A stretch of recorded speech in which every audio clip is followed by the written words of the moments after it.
Boa noite, e aí, tudo bem com vocês? Que bom. Bem, primeiro eu vou agradecer o convite de Janine. A gente foi colega de docência lá em Lauro de Freitas há alguns anos. Então, muito obrigado. Tem um exagero nas palavras dela, mas muito obrigado. Queria agradecer também aqui a minha caravana do Oeste, que eu vim de caravana, né, gente? Caravana do Oeste, meus colegas, na verdade não, meus amigos de magistratura, Frank Daniel, Rafael Vanderlei, Tereza Júlia, na verdade, caravana do México, né, gente? Tá, parece que eu tô lendo basicamente o elenco de A Usurpadora, só nome composto. Mas temos duas exceções, Fernando e Bruno, meus colegas, meus amigos. Então, muito obrigado por estarem aqui. Dito isso, eu queria falar um pouquinho sobre superendividamento. Se eu soltar isso aqui, não tem problema não, né? Pronto. Superendividamento. Superendividamento é uma lei recente, 2 de julho, ela entra em vigor. Só que para falar de superendividamento, eu tenho que trazer alguns conceitos básicos, porque a primeira coisa que aparece na mente de alguém quando a gente fala superendividamento, principalmente quem não é do direito, até algumas pessoas do direito, é o seguinte: a gente fala, por que uma lei para proteger o devedor? O sujeito vai, se endivida todo, fica devendo na praça e eu tenho uma lei para proteger esse sujeito. Não, o caloteiro não tem direito a ser protegido. Esse é o pensamento básico. Por que é que eu vou criar uma lei, né? Tanta coisa mais importante. É por isso que o Brasil está assim. Estou criando lei para caloteiro. Mas não é isso. Para eu entender o que é essa lei, qual a importância dessa lei, eu tenho que fazer alguma digressão. Eu tenho que fazer uma digressão, na verdade, não pequena, uma grande digressão, que eu primeiro preciso demonstrar para vocês o que é uma obrigação. O que é uma relação obrigacional? Que é o conceito clássico de relação obrigacional, de obrigação é o sujeito deve para o outro. Eu tenho um devedor, eu tenho um credor, eu tenho uma prestação. E aí eu vou transformar essa prestação, porque prestação é dar, fazer ou não fazer. Eu vou simplificar, vou falar só em pagar, que é o mais comum. Então a gente pensa em obrigação da seguinte forma: devedor tem que pagar para o credor. E cuidado, quando eu falo tem, eu não falo deve. Sabe que dever e obrigação são coisas distintas no direito. Não confundam dever com obrigação. É bem diferente. É que nem dar e entregar. Dar e entregar são coisas diferentes no direito.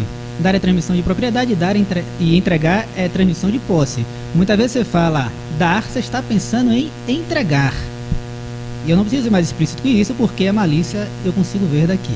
Vocês sabem a diferença de uma coisa para outra. Vamos lá. Dito isso, a relação obrigacional não é simplesmente um ato de um sujeito em favor do outro.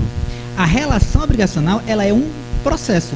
Clóvis do Couto e Silva, lá na década de 70, escreveu um livro dizendo obrigação como processo. A obrigação, ela é um conjunto de atos de parte a parte tendente a um fim. Que fim é esse? Adimplemento. O fim é o cumprimento da obrigação. O fim é o pagamento. Então, quando eu tenho uma relação obrigacional, ambas as partes, tanto o credor como o devedor, devem agir conjuntamente de maneira cooperada para alcançar o fim, que é o pagamento. Eu não posso inviabilizar o pagamento. Inclusive, tem um instituto jurídico que fala exatamente disso, que é o Duty to Mitigate the Loss, que o credor não pode dificultar ou impedir o adimplemento de uma obrigação. Inclusive, se ele faz isso, ele pode caracterizar ele mesmo como inadimplente. Bem, se eu entendo que a relação obrigacional é complexa, que eu tenho um conjunto de atos de parte a parte, eu começo a perceber que a obrigação não é só do devedor, a obrigação é também do credor. O credor tem algumas obrigações. Dentro disso, aí vai dizer lá, salvo engano, Tereza Negreiros, que a fonte de uma obrigação, ela não é somente a vontade, a fonte é também a lei. Sendo assim, quando eu falo de uma relação obrigacional e que eu tenho um conjunto de atos de parte a parte, eu preciso demonstrar quais são, então, as obrigações do credor. Dentro dessa relação, além da vontade dos sujeitos, eu vou ter uma imposição de deveres sobre as partes. E aí surge, por meio da cláusula geral de boa-fé objetiva, os chamados deveres anexos. Boa-fé objetiva, eu não sei se vocês já estudaram, não sei exatamente qual a média de semestres aqui ou aí, mas a gente vai fazer um pequeno conceito, só para não dar esse salto. A boa-fé objetiva é a norma de comportamento ética imposta a todos os sujeitos. Não importa se você quer ou se você não quer se comportar de maneira ética. Isso é imposto, isso é uma cláusula geral que vem no Código Civil, decorrente lá dos paradigmas, principalmente o paradigma de eticidade, que obriga que toda e qualquer pessoa que entre em uma relação obrigacional, ela precisa se comportar de maneira ética. Dentro disso, a boa-fé revela 3 facetas. Ela tem a função interpretativa, ela tem a função limitadora do exercício de direitos. Eu acho esse assunto, função limitadora, excepcional, dos assuntos que eu mais gosto. Mas a gente vai ter que deixar de lado hoje, porque a gente vai falar da chamada função criadora de deveres anexos. A função criadora de deveres anexos vai dizer que quando duas pessoas elas entram numa relação obrigacional, num contrato e obrigação não são sinônimos, mas contrato é o exemplo mais comum que a gente tem de criação de relação obrigacional. Então, quando as pessoas fazem um contrato, ali automaticamente eu tenho uma obrigação e automaticamente surge condutas para as duas partes. A primeira conduta que a gente vai visualizar é a prestação, que é o pagar. O pagar é a prestação. Mas não fica só nisso, porque a boa-fé objetiva, ela impõe outros deveres. Dever de cooperação, dever de informação, dever de sigilo, se for o caso. Então ela cria determinadas obrigações que as partes não se manifestaram sobre ela. Ninguém pergunta se você quer ser ético, se você quer ou não quer informar. Simplesmente impõe esses deveres. E a gente vai focar aqui no chamado dever de obrigação, ou dever de informação. O dever de informação me diz o seguinte: numa relação obrigacional, as partes precisam trazer à luz, precisam informar tudo quanto for relevante para garantir o adimplemento daquele contrato. Então, qualquer informação que seja relevante para o cumprimento do contrato precisa ser trazido. Você não pode dar aquela de João sem braço, eu não falei, ele também não perguntou, e fica nessa. Aqui para o direito, mentir e omitir dá no mesmo. A consequência é a mesma coisa. Então parem com aquele golpe. Não, eu não menti, eu só omiti. É a mesma coisa, gente. Você só mudou a conduta. Você deixou de ter uma conduta comissiva, passou a ter uma conduta omissiva. Mas você mentiu do mesmo jeito. Você fala isso só para tentar fugir, mas dá no mesmo. Desde que você saiba o quê? Que é uma informação relevante. Que é uma informação relevante. Por exemplo, se você sai escondido no carnaval numa quinta-feira e não conta, essa é uma informação relevante que você deveria contar. Você não pode dizer, não contei porque não perguntou. Porque faz parte. Você tem ali um acordinho de fidelidade. Você pode até não levar a sério, mas ele está ali. Então você vai sofrer as consequências do seu descumprimento. E aí a gente vai finalmente chegar no superendividamento, entender por que o superendividamento. Porque tudo que for relevante para o contrato precisa ser informado. Se você não informa, você, que eventualmente é credor, é quem merece receber o dinheiro, você é inadimplente. E aí tem uma figura muito interessante que a gente não pensa, né? O credor pode ser inadimplente. É esse caso. O credor que não informa, ele é o inadimplente daquela relação. Que a gente pensa que o inadimplente é só o caloteiro que não paga. Basicamente é isso que a gente pensa. E não é verdade. Se você não traz a informação que você sabe que é relevante para o contrato, você é inadimplente, mesmo sendo credor. Eu tenho um caso bem interessante. Quando eu advogava ainda, isso tem alguns anos, eu peguei um caso seguinte. O sujeito comprou um terreno, que ele tinha uma casa de 3 andares, e aí ele comprou um terreno para fazer uma casa térrea, porque a esposa dele desenvolveu uma doença crônica e estava com muita dificuldade de andar. Então uma casa de 3 andares era ruim, ele queria fazer uma casa térrea, ampla, para facilitar. Então o objetivo dele era comprar para construir uma casa para morar. Era esse o objetivo dele. Ele foi, fez um contrato, comprou um terreno. Quando foi construir, descobriu que não podia construir, porque o terreno estava dentro daquela poligonal do aeroporto. Quem é de Salvador sabe, tem uma poligonal do aeroporto que ninguém sabe exatamente onde termina, que não tem registro de todos os imóveis, é uma bagunça, mas faz parte. Para quem é do Oeste sabe que registro não é algo que acontece com tanta frequência. E aí ele procurou lá nos órgãos, não teve informação. Na hora que foi construir, disseram não pode construir, embargada a obra, porque está na poligonal do aeroporto e você não pode ter construção, caso exatamente, até porque tinha uma previsão de ampliação do aeroporto. Beleza, esse não é o ponto. Aí ele foi, não pode construir, o que é que ele fez? Acionou o outro contratante. E percebam nessa relação algo interessante. Na relação obrigacional, na prestação, o contrato foi cumprido, né? O contrato foi cumprido. Um sujeito pagou, que era o meu cliente na época, o outro transferiu a propriedade, acabou. Mas ele não informou que ali não poderia ser construído. Esse sujeito que é, no nosso exemplo, o credor, ele é inadimplente. E é interessante que tem aí um pulo do gato, porque aí você fala, mas eu não preciso alegar inadimplemento. Isso é chamado de inadimplemento positivo, viu, gente? É o nome disso. Está previsto no enunciado 24 do CJF, caso vocês queiram consultar. Eu posso estar mentindo, chutando o enunciado, vocês vão lá e olham. Faz parte. O que acontece aqui? O sujeito transferiu, cumpriu, mas não informou que não poderia construir. Aí você pensa, não vou alegar inadimplemento positivo, eu vou alegar erro ou dolo, né? Defeitos do negócio jurídico que geram nulidade, anulabilidade, na verdade, extingue a relação contratual, cada um volta para o status quo ante. Quem pagou recebe de volta, quem transmitiu fica com o bem de volta. O que acontece é o seguinte, que nesse meio tempo houve uma grande valorização do bem. Se eu anulo, volta para o estado quo ante, toda essa valorização aí não entra para o meu cliente. Mas se é inadimplemento, não é retorno ao estado anterior, é descumprimento de obrigação, paga pelo valor atual. Inadimplemento é muito mais jogo. Legal isso, né? O juiz não aceitou não, eu perdi. Faz parte. Vamos lá, ele disse que era erro. Não, ele disse que era dolo. Bem, dito isso, perceba o seguinte, o descumprimento de um dever anexo, você não se manifestou sobre ele, não está no seu contrato, é imposição da boa-fé objetiva. A ausência de informação sobre algo que é relevante sobre o contrato faz com que seja caracterizado o inadimplemento, chamado de inadimplemento positivo. Quem não informa, no nosso caso, é que é o caloteiro.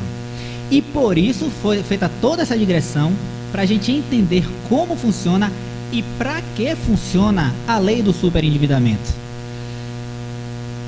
É exatamente para obrigar que os fornecedores prestem as informações necessárias e essenciais para garantir que o consumidor consiga pagar, consiga adimplir, porque o objetivo de toda e qualquer obrigação é o cumprimento, é o pagamento.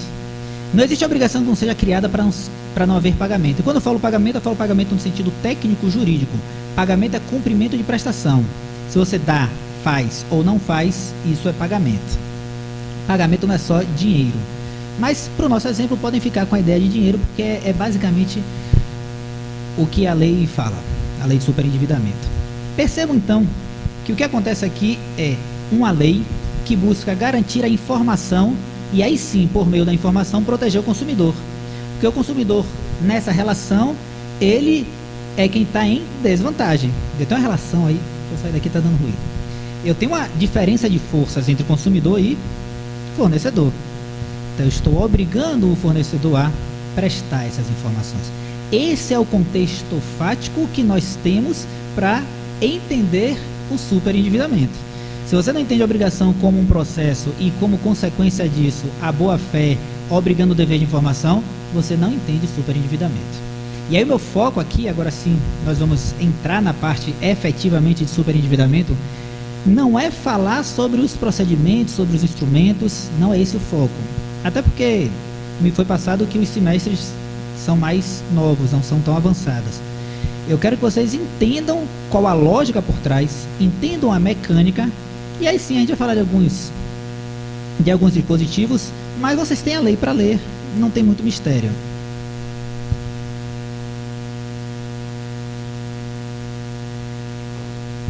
Pois bem, aí vamos começar, né?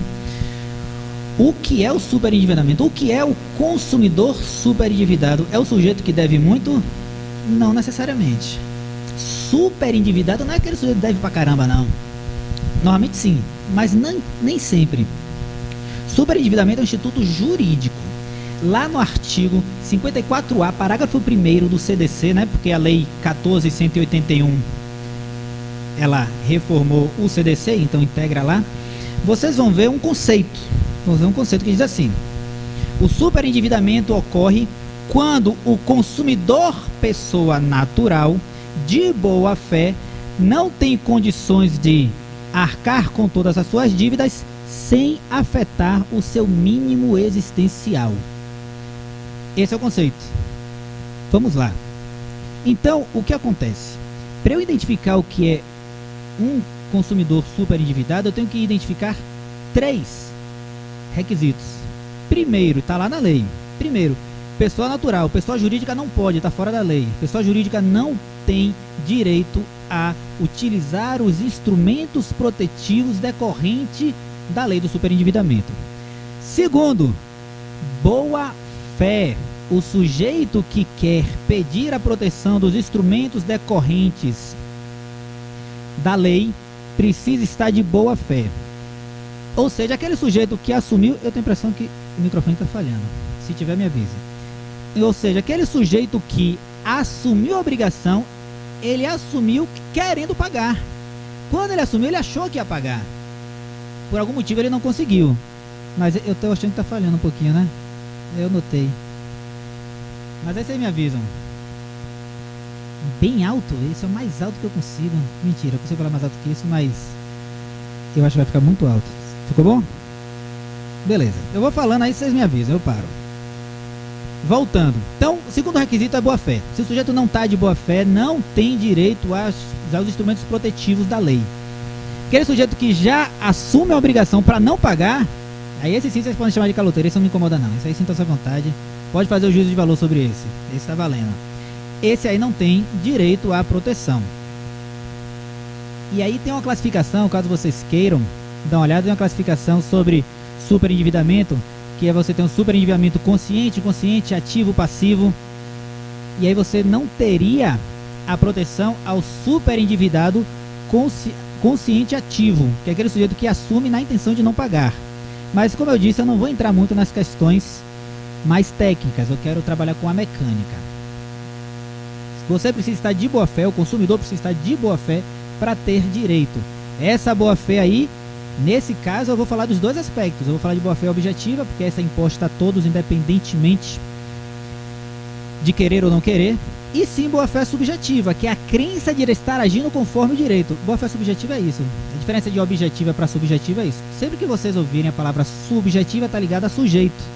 Quando a gente fala nesse caso, está ligado à intenção, à crença, a valores, a relação valorativa de determinada conduta. Pois bem, então é o sujeito que acredita. Ele acredita que vai conseguir cumprir.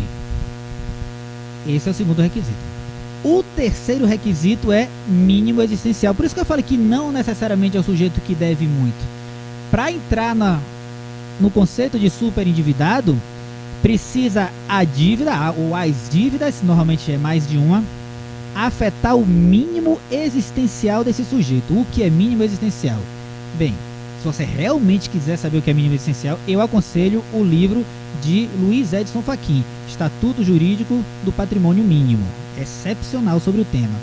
Mas, como não dá para falar de um livro inteiro, eu vou fazer um mini conceito aqui. Entenda o seguinte, com a neoconstitucionalização ou com essa abertura do sistema do direito privado, né, constitucionalização do direito civil, abertura do sistema privado para os valores éticos jurídicos constitucionais, se colocou a dignidade da pessoa humana como centro do sistema. Então, a dignidade é o valor fundante e fundamental. Maria Celina Bodan de Moraes diz exatamente isso. É o valor fundante e fundamental de todo o sistema. Então, o que vale mais do que tudo é a dignidade do sujeito. Inclusive, vale mais do que o patrimônio. Dentro dessa concepção, eu preciso entender que o patrimônio ele também é reflexo da dignidade. Eu preciso garantir um mínimo patrimonial para que eu possa proteger a dignidade dos sujeitos. Um sujeito que mora na rua, ele tem sua dignidade afetada. Não estou dizendo que ele não tem a dignidade, são coisas diferentes. Dignidade é um valor inerente a todo e qualquer ser humano. Dignidade é valor inerente. Immanuel Kant já fala disso, salvo engano, lá no livro dele sobre Crítica da Razão Prática. Acredito que seja esse. Dignidade é valor inerente. Agora, eu posso ofender, afetar parcela da dignidade de qualquer sujeito. Se eu retiro o patrimônio, se eu boto alguém para dormir na rua, se eu tomo tudo que ele tem, eu estou afetando a dignidade dessa pessoa. Então, no conflito entre dignidade e patrimônio, dignidade sobreleva-se. O que eu quero dizer é que eu preciso garantir um mínimo patrimonial de qualquer pessoa em prol da proteção da dignidade desse mesmo sujeito. É isso que vai falar o mínimo essencial. Aí o que é mínimo essencial? É um carro, uma casa, 3 geladeiras, 9 televisões? Não necessariamente. Mínimo essencial, ele é um conceito que é aferido casuisticamente. Na análise, o que é essencial para manter a dignidade daquele sujeito. Se você vai virar para mim e falar, não, mas é essencial para mim é ter uma mansão de 45 quartos, uma televisão 4K de 70 polegadas. Massa, mas não é. Não é. Não é mesmo. Não é porque você tem Teresa Negreiros fala disso, uma teoria da essencialidade dos bens. Bens essenciais, úteis e supérfluos. Isso é bem supérfluo. Mas aí você me diz, mas eu preciso de uma geladeira, eu preciso de um fogão, eu tenho 5 filhos, como é que eu vou ficar em casa sem geladeira e fogão? O que é que eu vou dar de comer para esses meninos? Aí eu vou concordar com você, aí já realmente eu acredito que uma geladeira e um fogão entraria. Mas o que eu quero mostrar para vocês, senão a gente vai ficar aqui o dia inteiro dizendo o que é o que não é que a análise é casuística, depende do caso concreto. Depende da relação, depende da realidade de cada pessoa. Eu não posso dizer o que afeta a sua dignidade, você não pode dizer o que afeta a minha, salvo os casos óbvios e claros como tortura. Tortura fica fácil, eu acho. E tem uma galera com os feitiços doidos aí. Mas tirando isso, voltando. Beleza? Eu preciso desses 3 requisitos. Eu preciso demonstrar primeiro pessoa natural, esse é fácil. Você vai lá para Direito Civil 1 e faz a distinção. 2, boa fé. Sem boa fé não tem, tanto que tem um dispositivo, salvo engano, do próprio 54A, não lembro agora se é parágrafo 2º ou 3º, que fala o seguinte: as dívidas assumidas dolosamente com a intenção de não cumprir não são protegidas. Por quê? Claramente o sujeito não está de boa fé. Eu acho que esse dispositivo nem precisava existir. Só que esse dispositivo continua. E aí vai afetar o 3º requisito. Esse dispositivo diz: os bens de luxo de alto valor também não são protegidos. Por quê? Os bens de luxo de alto valor, se eu retirar eles de você, não afeta a sua dignidade. E como o conflito aqui é com a proteção da dignidade, beleza, eu posso tirar esse bem. Esse bem aí é patrimônio. Por quê? O que a lei busca não é isentar despesas. Não tem nenhum dispositivo da lei que fala que o sujeito não precisa pagar. Pode abrir a lei e pesquisar. O que a lei busca é garantir formas de pagamento. É garantir que o sujeito pague. Às vezes o sujeito não pode pagar tudo, mas pode pagar uma parte. Já é alguma coisa. Todos os instrumentos da lei estão voltados para isso. Beleza? E aí agora vamos entrar na lei. O que é que a lei fala? Eu não vou falar dos dispositivos, mas basicamente o que a lei obriga, o que a lei impõe, é que o fornecedor preste todas as informações relevantes sobre o negócio para garantir que o consumidor, ao entrar nessa relação obrigacional, saiba onde está se metendo e aí sim tenha condições de eventualmente pagar. É uma luta para garantir a informação e uma luta para evitar esses empréstimos irresponsáveis, porque às vezes o banco empresta o dinheiro sabendo que você não vai pagar e para ele é vantajoso que você não pague. Às vezes, né? Porque você não vai pagar, mas vai pagar. O banco sempre tem uma forma de fazer você pagar.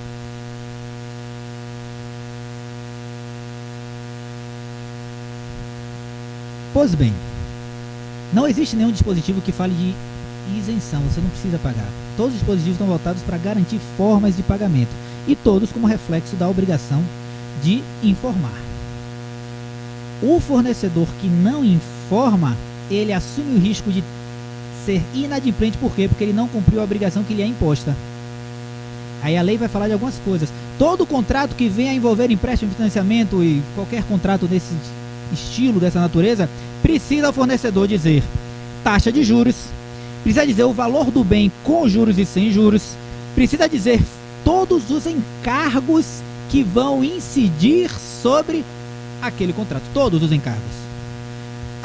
Mas o fornecedor dizer, isso aqui eu achei que não precisava falar, precisa falar todos os encargos. Se o fornecedor não fala esses encargos, se o fornecedor não cumpre com a sua obrigação de informar, ele vai ter consequências na lei. A lei vai dizer o seguinte: beleza, tá bom, você não cumpriu, né? Tranquilo, tá de boa, a gente vai resolver isso aqui. O fornecedor que não cumpre com a sua obrigação de informar, ele vai ter algumas consequências. Uma delas é redução dos juros. Se você não informou os juros, o consumidor não sabia, então não gerou obrigação. Redução ou até mesmo exclusão desses juros. Claro que aí análise caso a caso, Eu tenho aqui meus amigos que são juízes, sabe que não dá para simplesmente falar, eu vou isentar juros e acabou. A análise é casuística, você precisa saber e analisar para ver ali. Porque quer ou não, a verdade é que pode existir má fé do consumidor. A gente não pode achar que porque o consumidor tem menos condições, automaticamente ele está certo. Não é isso que a lei busca, não é isso que o sistema jurídico busca. O sistema jurídico busca instrumentos decorrentes de determinadas análises que são feitas caso a caso. Então eu posso redução de juros. Outra coisa que pode acontecer, que está previsto na lei também, dilação de prazo. Eu posso ampliar o prazo, tá bom, vou ampliar o prazo então. Vou dar mais prazo para esse sujeito pagar. Ele não consegue pagar aqui porque você, fornecedor, não deu as informações que são essenciais para o cumprimento da obrigação. É possível, inclusive, tem um dispositivo lá no inciso 3 que diz assim, que é possível obrigar ou impor, na verdade, indenização por danos materiais ou morais sobre o fornecedor que não informa. Mas isso aí decorre lá do comecinho do que a gente começou a falar. Se ele é inadimplente, se vocês estudaram já obrigações, estudaram contratos e as consequências do inadimplemento, o sujeito que é inadimplente, ele responde por todos os danos decorrentes do seu inadimplemento. Danos decorrentes do seu inadimplemento é dano moral e dano material. Eu só quero fazer uma ressalva aqui, tem algo que me incomoda bastante. Isso eu preciso falar, se eu não consigo passar disso. Dano moral, gente, não é sofrimento, viu? Por favor, se um dia vocês forem lá, estiverem advogando e forem pedir dano moral e escrever assim, não, ele merece dano moral porque ele sofreu, e se eu for juiz daquela causa, a gente vai ter um problema muito sério. Muito sério. Dano moral não é sofrimento. Sofrimento faz parte da vida. Se você tem que acordar cedo todo dia, você está sofrendo todo dia. Sofrimento da vida, gente. For assim, eu tenho que acordar 6 horas da manhã, eu vou pedir indenização para quem? Não posso. Sofrimento é uma coisa. Sofrer faz parte da vida, gente. É bom, melhora, vocês vão crescendo. É isso aí mesmo. A gente sofre, a gente chora, aí a gente ouve sertanejo, bebe e volta ao normal. É a dinâmica da vida. Acontece dessa forma. Bem, esse é o primeiro ponto. O dano moral, ele é um conceito jurídico. O dano moral é ofensa à cláusula geral de proteção à dignidade da pessoa humana. Se afeta a dignidade lá, e alguns autores dizem que dano moral é ofensa ao direito à personalidade, tipo Sérgio Cavalieri Filho. Eu não concordo, mas eu não vou entrar nessa filigrama, porque aí é algo muito denso para hoje. Mas entenda que é ofensa ao direito à personalidade, só não entenda que é sofrimento. Por favor, me ajudem. Se você me falar que dano moral é sofrimento, a gente vai ter um sério problema. Inclusive, se você falar que dano moral é sofrimento, nunca mais olha na minha cara e fale comigo na rua. Muito obrigado pela compreensão, me incomoda. Eu tenho ódio de várias coisas, essa é uma. Acordar cedo, vocês já viram que eu tenho ódio também, detesto. Uma coisa que eu tinha ódio, vocês iam gostar, chamada, detesto chamada, não faço chamada. Vem quem quiser. Mas eu não vou falar disso não, vou voltar para a palestra. Bem, o que acontece então? Eu estava falando sobre o dano moral, porque ele é uma consequência imposta pela própria lei, a 14.181. O que é óbvio, o sujeito que não informa, ele é inadimplente, inadimplemento positivo, construção decorrente lá da boa-fé objetiva, obrigação complexa. E se vocês quiserem um exemplo, um dispositivo claro, está no enunciado 24 do CJF, dá uma olhada lá, primeira jornada de direito civil. Beleza, são imposições decorrentes. Então o sujeito que está super endividado, caso não lhe tenha sido fornecido toda a informação que é essencial para o cumprimento, ele pode se valer desses instrumentos da lei. Beleza? Ótimo, tranquilo. Mas tem um outro instrumento muito interessante. Esse instrumento eu quero falar. Esse instrumento está no 104A da lei. É bom que eu estou soltando o artigo aqui, vocês olham para mim, vocês não vão lembrar quando chegar em casa, gente. Anote. Porque hoje é sexta-feira é dia de estudar. Pra vocês, eu vou beber. Mas eu estudei na época de vocês. Mentira, eu estudei não. Eu estudei depois. Mas eu estudei em algum momento da vida, acreditem. Dê uma olhada. Esse 104 é o conselho. Os outros não precisam. Mas o 104 é o conselho. O 104 é muito interessante. O 104 talvez seja a grande inovação da lei. Vocês, aí ó. É por isso que a gente fala. Eu trago minha caravana pra passar vergonha. Não estão anotando. Vocês estão certos, não precisa anotar não, porque estão tirando aqui minha moral, minha autoridade. Mas eles não precisam não, esses meninos são gênios, é sério. Eu passei na mesma turma que esses meninos, passei junto com eles, na mesma turma. Quando eu vejo esses caras trabalhando, eu tenho completa convicção que eu passei por sorte. Não tem nenhuma condição, por pura sorte. Concorrer com esses meninos e passar foi pura sorte. Eu cheguei lá, menti um bocado de coisa, aceitaram, eu tô aqui. Se um dia precisarem advogar, escolham a comarca desses caras. A produção desses meninos é absurda. Voltando. Vamos lá.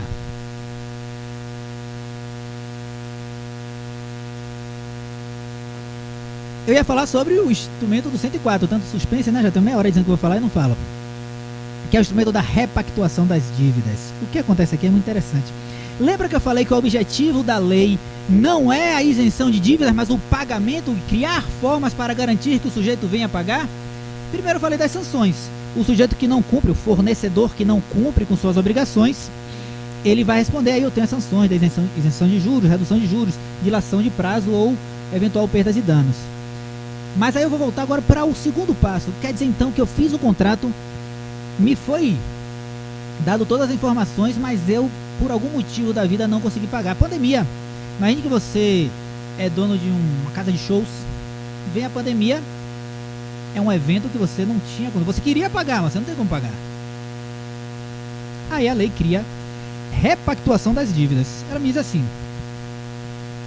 o superendividado, que não tenha, obviamente, né, se ele é superendividado, não tem condições de pagar, mas queira pagar, ele pode requerer ao juiz a repactuação das dívidas. O que é isso? Ele vai até o juiz e falar: olha, excelência, eu não consigo pagar, mas eu quero pagar. Só que na forma que está, eu não tenho como pagar 50% de juros para esse credor, eu não tenho como pagar daqui a 30 dias 10 mil para audicar, e eu não tenho como pagar, cumprir aqui, eu vou perder meu carro, eu rodo de Uber, eu vou perder meu carro, em 30 dias vão entrar com busca e apreensão, eu não consigo fazer isso tudo em 30 dias, eu não tenho como, eu tenho que pagar essas taxas, mas eu quero pagar. Ele entra, ele faz um requerimento, vai até o juiz, né, por meio do advogado, obviamente, da repactuação de dívidas. E aí é designada uma audiência, chama-se o consumidor, o superendividado, que é o devedor nessa relação, chama-se todos os credores, e aí vamos criar um plano de pagamento. O instrumento da repactuação de dívida, ela nada mais é do que uma forma de criar um plano de pagamento.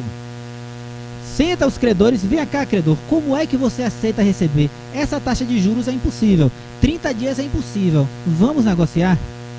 E cria-se um plano. A lei diz que é um plano de pagamento de até 5 anos, então em 5 anos tem que pagar tudo, não posso fazer um plano de pagamento de 20, 30, 5 anos é o limite, até 5 anos. Aí, a lei trouxe algo muito interessante também, que diz assim: tudo bem, chamou, foi para a audiência, o credor não quis ir, não quer ir para a audiência, ele quer cobrar aquilo, ele tem direito, ele tem uma garantia qualquer que ele acha que vai executar e vai conseguir, então ele não vai para a audiência, ele vai executar a garantia dele, ele não quer ir. Aí ele fala: tudo bem, não quer vir? Tem consequência para o credor que não vai, tem consequência para todo mundo aqui, quem demora aqui, até o credor, se faltar, tem consequência também. Ou o credor o quê? O devedor, se faltar tem consequência. O que é? É possível suspender a exigibilidade desse crédito. Esse sujeito, esse credor que não foi, pode ter o seu crédito com a exigibilidade suspensa. O que é isso? Enquanto ele não se manifestar, o devedor não precisa pagar, está suspensa a exigibilidade. Uma outra consequência, essa consequência natural, todo mundo que mora em condomínio sabe que essa consequência é natural. O sujeito que não vai, aceita o que for votado. Então ele não foi, ele faltou, esse aí não quis ir. Criaram um plano de pagamento e colocaram o crédito dele ali naquele meio, óbvio. Ele não foi, ele aceitou aquilo ali. Aqueles termos que foram determinados nessa audiência, que ele preferiu ficar em casa. Beleza? Então vocês percebem que a ideia da lei é criar instrumentos para garantir pagamento. Não é criar instrumentos de isenção. Eu vou pedir 2 segundos que eu vou botar uma água aqui. Vão lendo aí os artigos, é rápido.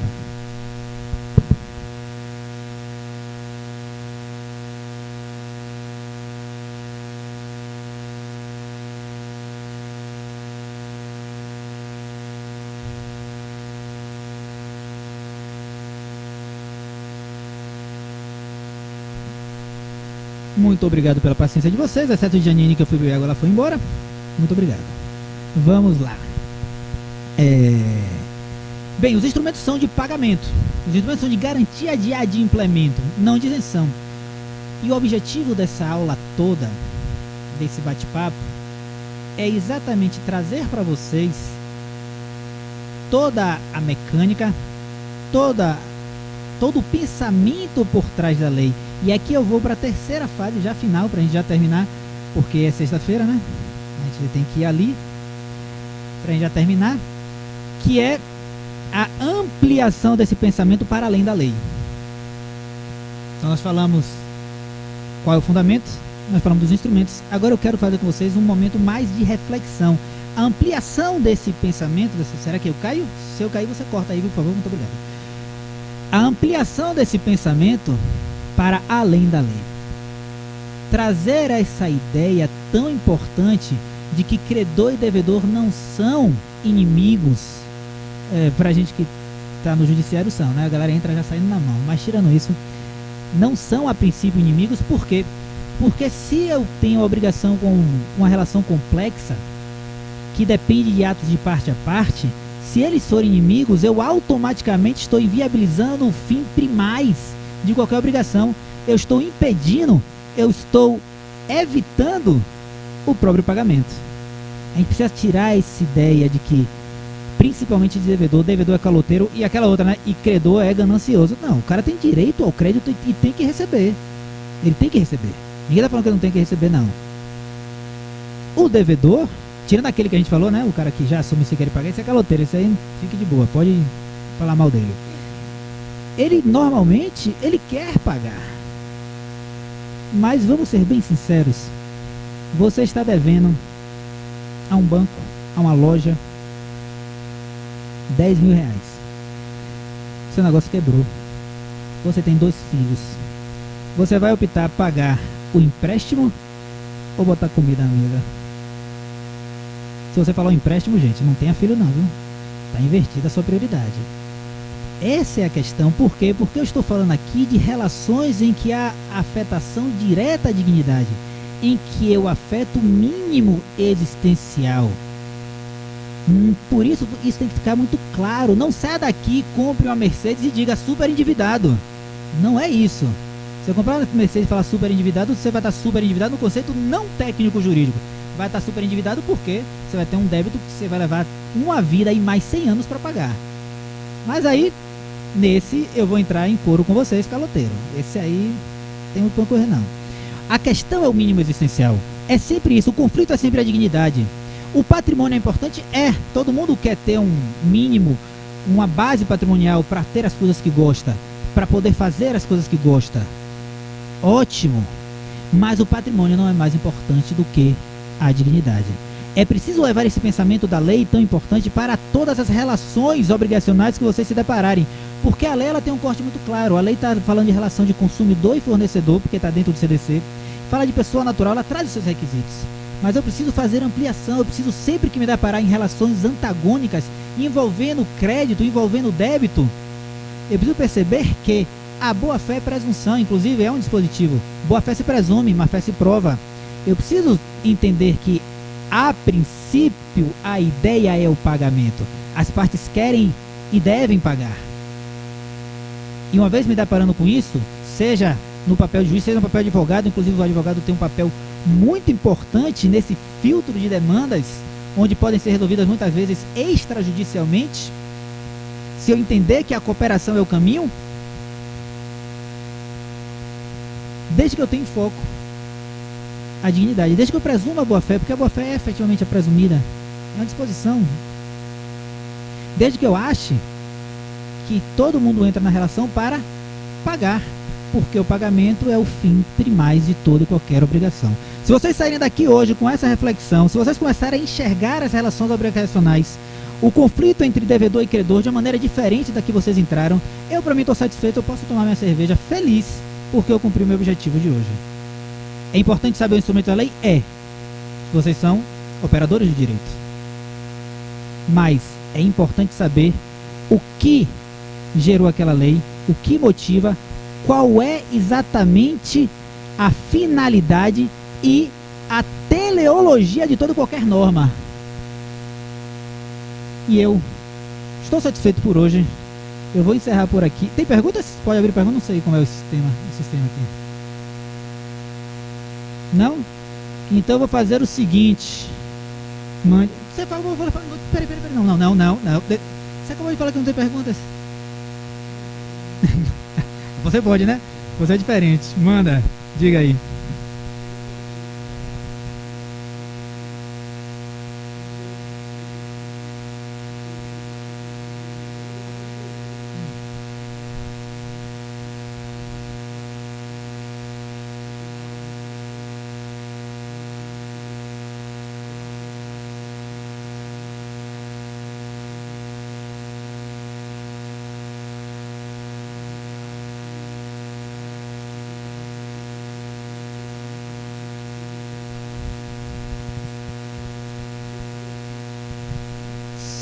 Acontece.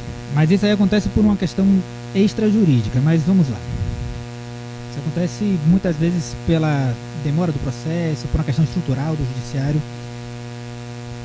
Mas, tirando essa parte, entrando somente na resposta jurídica. Vai, continua.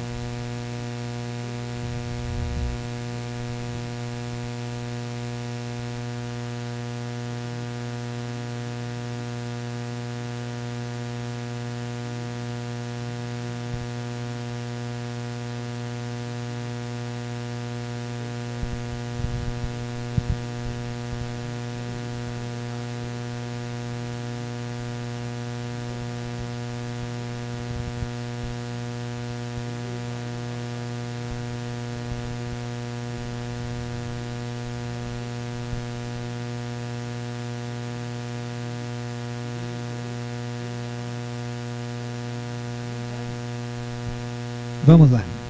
Você tem essa impressão porque é natural com todo qualquer ser humano. A gente faz a nossa análise segundo o nosso parâmetro. Então a sua vivência é nesse foco, sua interpretação é com base nisso. A gente pode até falar um pouquinho sobre Gadamer, Habermas, mas aí é muita digressão. Vou voltar exatamente para a resposta jurídica da coisa. Primeiro, eu queria separar isso do superendividado. O superendividado é relação de consumo, claramente relação de consumo, onde eu tenho uma diferença de forças. E aí sim, eu tento ajustar a balança, dando instrumentos para equilibrar isso. É chamada igualdade substancial. Vocês dão ali daquela frase que todo mundo fala e ninguém sabe de quem é, né? Tratar os desiguais segundo as suas desigualdades. Cada vez que você olha numa rede social é um autor diferente que as pessoas citam. Daqui a pouco tá aparecendo lá Bob Marley. É possível, Bob Marley é dono de metade das frases, a outra metade é Clarice Lispector. Acabou, todos os autores da humanidade são só esses dois, não existe outro. Bem, então eu vou separar. Segundo, o que acontece aí? Quando eu falo de proteção ao crédito, esses instrumentos de proteção ao crédito, eles existem. O que protege efetivamente o credor é um contrato bem feito. É escolher os instrumentos aptos para atender a sua realidade. Primeiro, é um contrato bem feito. Segundo, é uma pesquisa bem feita, porque quem entra na relação, o credor que está emprestando dinheiro, que está assumindo o risco de um negócio, é essencial que se faça pesquisa sobre a solvabilidade do devedor, se o devedor tem ou não tem patrimônio. A grande proteção do credor, ela acontece antes disso virar processo. Esses instrumentos precisam ser pactuados. Claro que existem instrumentos que não são pactuados e que está dentro aí da possibilidade do juiz decretar, porque o juiz ele tem o poder executivo e a opção de tutelas atípicas. Dá uma lidinha lá em execução. O que acontece muito é que o que está aparecendo no seu caso são dois. A pesquisa e a escolha dos instrumentos pode ter sido se escolher uns instrumentos genéricos que o sujeito consegue fugir. E dois, a morosidade do judiciário, que é um problema que todos enfrentamos e que não tem previsão ainda para se resolver. Existe uma morosidade judiciária, existe, porque nós brasileiros somos um povo muito litigante. A gente é tão litigante, a gente é maluco. O brasileiro é maluco. A gente é tão litigante que a gente tem uma figura chamada lide simulada. É o louco que inventa um processo só para ter uma sentença. Isso é lide simulada, o cara inventa um processo. Ele não tem processo, ele não tem briga com ninguém. Ele inventa só para ele ter uma sentença. Isso é lide simulada. Isso é extremamente comum no processo no direito do trabalho. Direito do trabalho não, trabalho, porque aquilo não é direito, aquilo é bagunça. No trabalho existe. No direito do trabalho acontece. Ela tem um motivo para acontecer. Mas aí eu não vou fazer essa distinção. É loucura, a gente é muito litigioso. A gente não está acostumado a resolver as coisas sozinhos. a gente precisa do juiz, a gente precisa do judiciário. O judiciário não é a primeira porta que você bate, é a última. É quando não deu mais nada certo, você vai para o judiciário. Por isso que hoje se implementa e se estimula tantas resoluções de conflitos fora do judiciário, mediação, quer dizer, não exatamente fora, mas instrumentos que não sejam de litígio, mediação, conciliação, arbitragem, núcleos dos mais diversos nós temos no Brasil. Porque você tem aí uma demanda gigantesca. É impossível um juiz sozinho dar conta do acervo que ele possui. Eu vou falar do meu acervo, não tem problema em falar do meu acervo não. Eu sou sozinho na minha vara, só tenho eu, não tenho assessor. E meu acervo não é grande, não é considerado grande. É de 4.500 processos, só para mim. Eu tenho 4.000, só eu. Então, nós temos uma outra questão aí. A morosidade judiciária é algo que precisa de uma intervenção institucional e uma mudança de mentalidade social. Mas isso não tem prazo. Isso vai demorar um pouquinho. Nada. Manda. Se for difícil, diz que deu piti.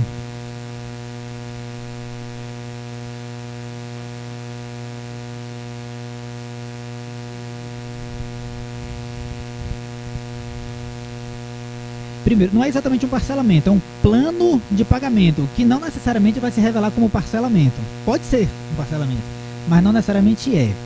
Bem, se ele não cumpre esse plano de pagamento, você tem lá até um dispositivo na lei que você só pode utilizar esse plano de pagamento após, né, a homologação e o cumprimento, 2 anos, você tem um lapso de 2 anos, você não pode sair utilizando toda hora.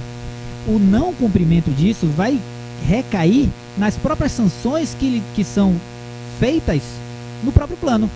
O plano ele vai estabelecer formas de pagamento e formas de sanção. O descumprimento vai ter como consequência uma sanção prevista no próprio plano. A regra é essa. Mais alguém? Nada? Ah, muito obrigado. Eu gosto das pessoas que mentem para me agradar, eu fico muito feliz. Porque mentir, eu já vou aí. Você sabe que mentir é uma demonstração de carinho, né? Você só mente se você se importa com a consequência do que você fez. Então, se você tem alguém que você não se importa, você não vai mentir. Mentir dá trabalho. Você só importa para quem você gosta. Quando alguém mente para mim e me elogia, é uma pessoa que gosta de mim. Muito obrigado. Diga. Manda aí.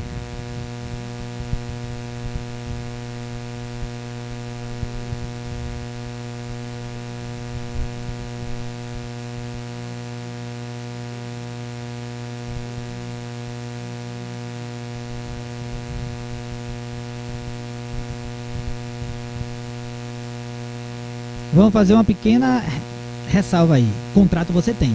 Você não tem instrumento contratual, são coisas diferentes. Contrato, ele é uma fonte obrigacional, é o acordo de vontades que dá ensejo a uma obrigação. Basicamente é isso, para não ser tão técnico. Contrato, você não tem instrumento contratual, você não conseguiu traduzir aquilo em um papel ou em um meio eletrônico para provar o contrato. O contrato existe. Aí o que vai acontecer? Não tem escrito o instrumento? Testemunha, transação bancária, tanto faz. A gente está aceitando tudo. A gente aqui do judiciário está aceitando tudo. A gente quer. Se você conseguir me convencer, tá valendo. Para prova de contrato, claro que a gente tem as questões dos contratos formais e solenes, mas isso aí é outra questão. Tirando essa parte, o contrato ele tem por essência forma livre. É um princípio. O princípio os contratos têm forma livre. Você pode negociar de boca, você pode negociar. Inclusive você negocia muito contrato, você celebra muito contrato por mímica. Quando você estica o braço, que o ônibus passa e vai parar lá na frente, você sai correndo gritando, ô motor, se sente humilhado e pensa, tenho que estudar para não passar por isso de novo, você celebrou um contrato de transporte. Basicamente isso, você tem o contrato, você não tem o instrumento. Aí essas formas de provar, aí é caso a caso. Chama a testemunha, mostra a transação bancária, o que quer que seja, que você conseguir tá valendo. Manda.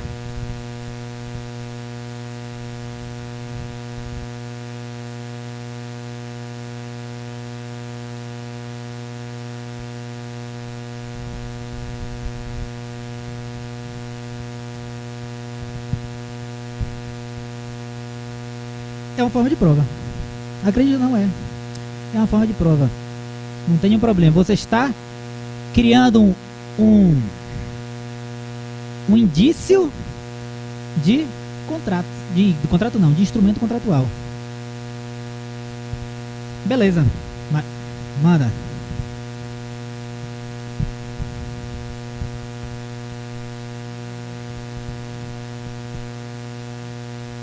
Sim, isso vai para o judiciário.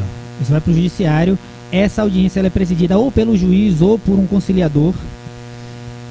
Obviamente, esse plano de pagamento, ele, por mais que seja homologado por um juiz, ele é feito por meio da vontade de todas as partes. Eu tenho que ouvir o devedor, tenho que ouvir todos os credores, mas é assim, é feito dentro do âmbito do judiciário.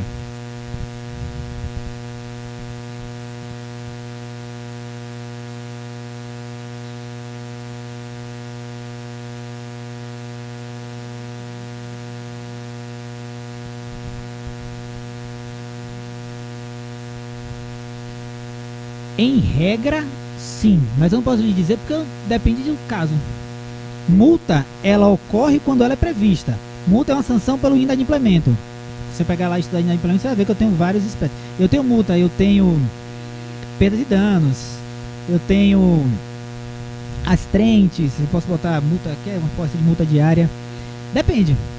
Se eu estabeleci que tem, tem. Se eu estabeleci que não tem, não tem. A única... Não, o juiz não estabelece. Isso aí decorre da vontade das partes, que é contrato. O que o juiz pode impor é uma eventual responsabilização. Quer dizer, eventualmente o juiz pode falar de multa, mas o que o juiz pode impor é uma eventual responsabilização por perdas e danos. Porque aí análise de prejuízo decorrente do inadimplemento é disposição legal. Gente, parem de achar que o juiz faz tudo. A gente não faz.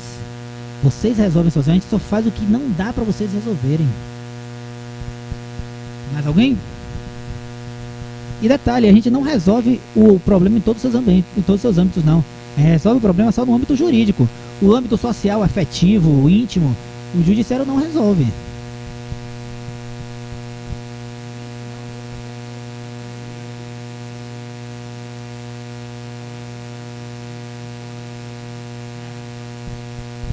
Bem, gente, eu acredito que alcançamos o nosso tempo limite, determinado exclusivamente pela vontade de tomar cerveja numa sexta-feira.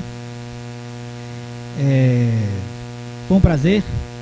Todos aqueles que quiserem, eu tenho um Instagram, ele é aberto, é um Instagram voltado para direito civil, LC Vilas Boas, @LC Vilas Boas, que é Luiz Carlos Vilas com L só, né? Ou se você colocar Luiz Carlos Vilas Boas, deve sair também. Ele é voltado para isso. Fiquem tranquilos. Se tiver alguma dúvida, quiser conversar comigo, eu estou à disposição. Eu já fui estudante, eu já tive muito estresse, eu já me perdi sem saber o que eu ia fazer da vida. Eu me encontrei bem depois.